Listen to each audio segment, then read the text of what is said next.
नमस्कार दोस्तों, आज हम बात करने वाले हैं डोनाल्ड ट्रंप के ग्लोबल कमबैक के बारे में। सबसे पहले बात करते हैं भारत और अमेरिका के बीच एक नई डिप्लोमेसी की। अमेरिका के नए ambassador Sergio God new Delhi पहुंचे हैं और ये विजिट सिग्नल करता है कि दोनों देश अपने रिलेशंस को रीसेट करना चाहते हैं। उनका अर्ली अराइवल दिखाता है कि वाशिंगटन भारत के साथ ट्रेड और स्ट्रेटेजिक टाइज को फिर से स्ट्रेंथन करना चाहता है। ट्रंप एडमिनिस्ट्रेशन ने इंडियन एक्सपोर्ट्स पर 50% तक ड्यूटीज लगा दी थी और रशियन ऑयल खरीदने पर एक्स्ट्रा 25% टैक्स भी।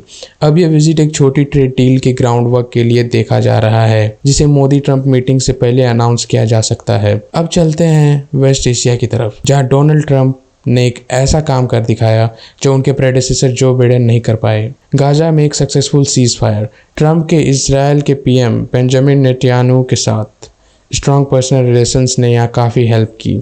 ऊपर से ट्रंप का क्लोज कनेक्शन अरब लीडर्स के साथ, सऊदी अरेबिया, यूएई, कतर, इन सब कंट्रीज ने उन पर ट्रस्ट दिखाया। एनालिस्ट्स कह रहे हैं ये ट्रंप के लिए एक मेजर डिप्लोमेटिक विन है जो उन्हें 2025 के जियोपॉलिटिक्स में फिर से ग्लोबल स्टेज पर ला रही है। अब बात करते हैं ट्रंप के चाइना के खिलाफ नए बोल्ड मूव की।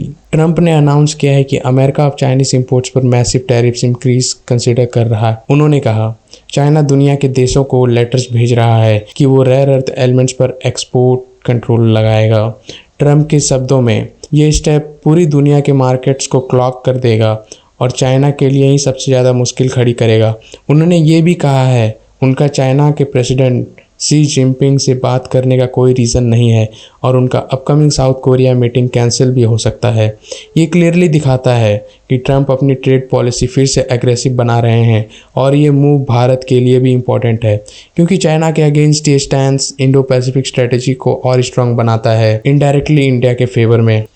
अब चलते हैं लैटिन अमेरिका वेनेजुएला की तरफ। अपोजिशन लीडर मैरिया कोरिना मैकेडो को नोबेल पीस प्राइज़ मिला है। उन्होंने कहा मैं ये अवार्ड वेनेजुएला के लोगों और ट्रंप को डेडिकेट करती हूँ उनके डिसाइसिव सपोर्ट के लिए हमारे डेमोक्रेसी के कॉज में। मैकेडो ने मैड्यूरो के डिक्टेटरशिप के खिलाफ स्टैंड लिया था और उन्होंने ओपनली ट्रंप के मिलिट्री प्रेशर को नेसेसरी फॉर डेमोक्रेसी कहा। तो दोस्तों, आज के वर्ल्ड मैप पर अगर देखा जाए तो ट्रंप एक बार फिर से ग्लोबल जियोपॉलिटिक्स के सेंटर में आ रहे हैं। अगर आपको ये वीडियो इन्फॉर्मेटिव लगी हो तो लाइक कीजिए, कमेंट करके अपनी ओपिनियन जरूर बताएं।